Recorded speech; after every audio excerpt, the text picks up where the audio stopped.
बिस्मिल्लाहिर्रहमानिर्रहीम, अस्सलामुअलैकुम। लाखों करोड़ों दुरूदो सलाम मोहम्मद मुस्तफ़ा सल्लल्लाहु अलैहि वसल्लम और आले मोहम्मद पर। मैं हूँ उमर दराज गोंदल और आप मेरा यूट्यूब चैनल देख रहे हैं। मैं कुछ खुशखबरियाँ लेके आया हूँ।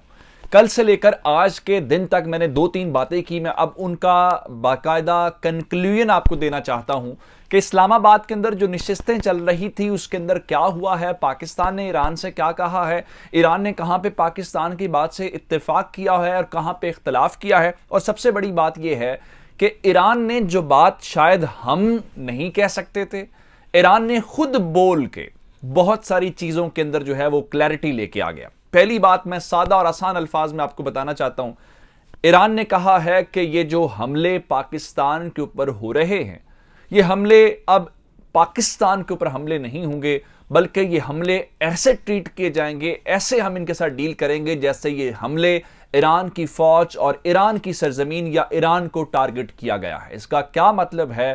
क्या प्रैक्टिकली आज पाकिस्तान ने BLA का ईरान से बोरिया बिस्तर गोल करवा दिया है, या फिर ईरान ने BLA के ताबूत में आखिरी कील ठोंक दिया है? यह सबसे इंपॉर्टेंट खबर है। और जो पाकिस्तान और ईरान ने इत्तेफाक किया है, क्या क्या ऐसे मामलात हैं और फिर इंडिया के लिए आज क्या तकलीफ का मामला है, जो काम हमारे अरब दोस्त नहीं कर सके, आज इस्लामाबाद के अंदर बैठ के उस एलामिये के अंदर कश्मीर का जिक्र करके ईरान एक बार फिर इन तमाम ममालिक के ऊपर बाजी ले गया है और उसने पाकिस्तान को सोचने के ऊपर मजबूर किया है कि वो ईरान के करीब जाए और ईरान पाकिस्तान के करीब आए और हमारा ये फितरी इत्तेहाद है। और सबके बीचों बीच पाकिस्तान के जो SSG कमांडोज हैं बलूचिस्तान में वो बहुत बड़ी तैयारी कर रहे हैं।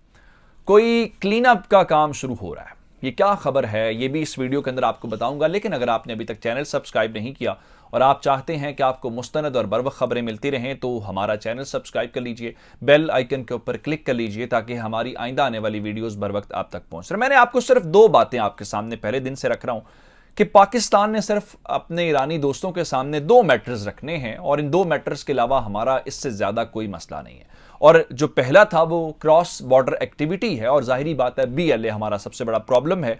और BLA जो है वो ईरान की सरजमीन के हवाले से हमारे खदशात है, हम पहले भी पिन पॉइंट करते रहे हैं और ये तस्दीक हो गई है आला हुकाम की जानिब से कि पिछले 1 हफ्ते के दौरान पाकिस्तान ने आला सतह के ऊपर ईरान के साथ कॉन्टैक्ट किया था, ईरान के सामने आपके कंसर्न्स रखे थे, जिसपे ईरान ने बड़ा पॉजिटिव रिस्पॉन्स दिया है। उनका आप पैगाम कन्वे ना करें, हम बैठ के बात करते हैं। उसके बाद ईरान के जो वज़ीर दाखिला डॉक्टर अहमद वहीदी हैं, वो खुद तशरीफ लाए हैं और पाकिस्तान के अंदर उन्होंने मसरूफ दिन गुजारा है और इस वक्त वो वापस ईरान तेहरान के लिए रवाना हो चुके हैं। उनकी अपनी एक न्यूज़ एजेंसी ने तस्दीक कर दी है। अभी इस्लामाबाद से जो एलामिया है वो सिर्फ वजारत दाखिला से आया है। वज़ीर आज़म हाउस से अभी तक कोई ऐसी खबर नहीं आई, आया उनकी वज़ीर आज़म के साथ मुलाकात हो पाई है या नहीं हो पाई। शायद जब आप वीडियो देख रहे हों तो उस लम्हे ये तस्दीक हो जाए कि उनकी मुलाकात हो गई है या नहीं हुई, जो भी इस बारे में अभी तक वहां से कोई क्लैरिटी नहीं आई। अब इस बात के ऊपर कि आज ईरान के वज़ीर दाखिला जिनके साथ 9 रुकनी वफ्द था, और फिर मैंने आपको बताया था ये सिर्फ रईसी साहब के खास नुमाइंदे नहीं हैं, ये सुप्रीम लीडर के हैं। तो अपने लिए हम ये समझ रहे थे कि ईरान की रियासत के अंदर सुप्रीम लीडर का किरदार बहुत इंपॉर्टेंट है। उनकी जानिब से पाकिस्तान के जो जायज़ कंसर्न्स है उनके ऊपर भेजने के लिए आप बैठ के बात करते हैं।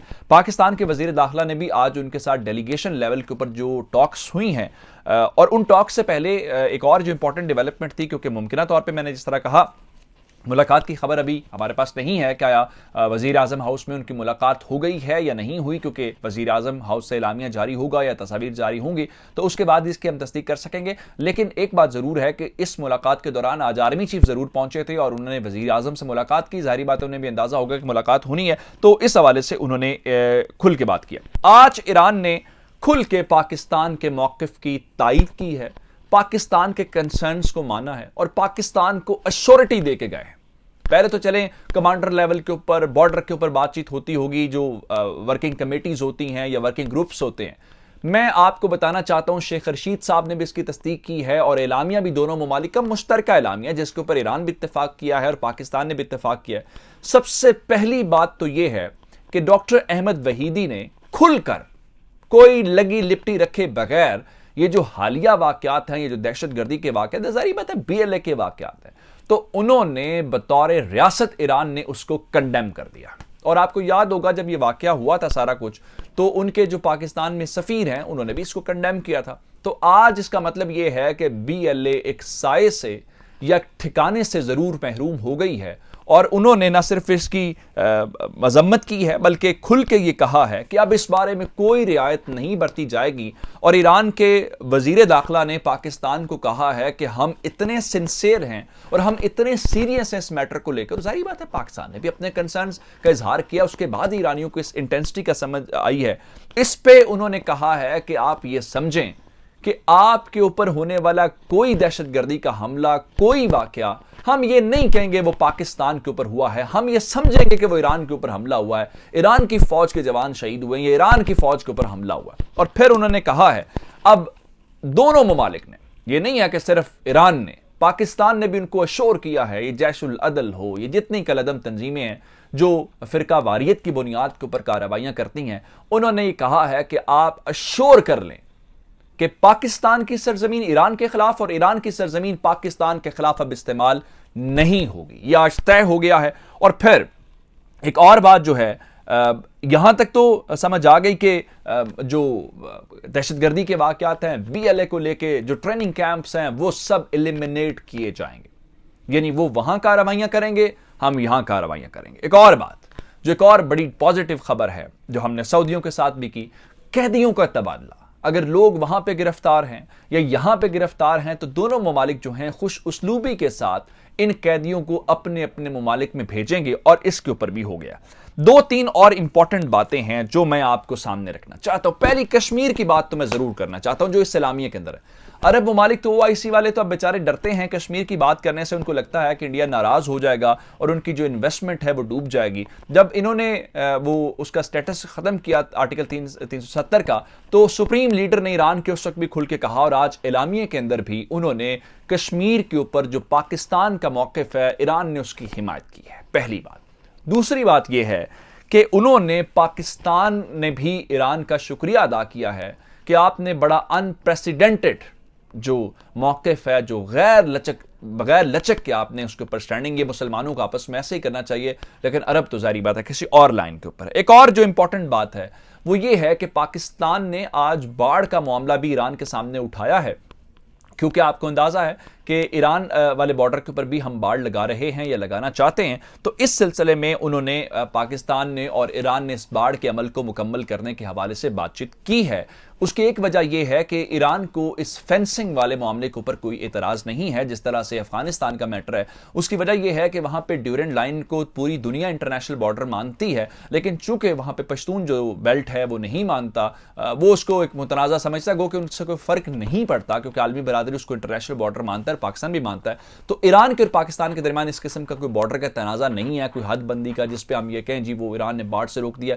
तो बाढ़ के मामले के ऊपर भी उन्होंने कहा जी बिल्कुल बाढ़ लगाएं और हम भी इसके ऊपर करेंगे।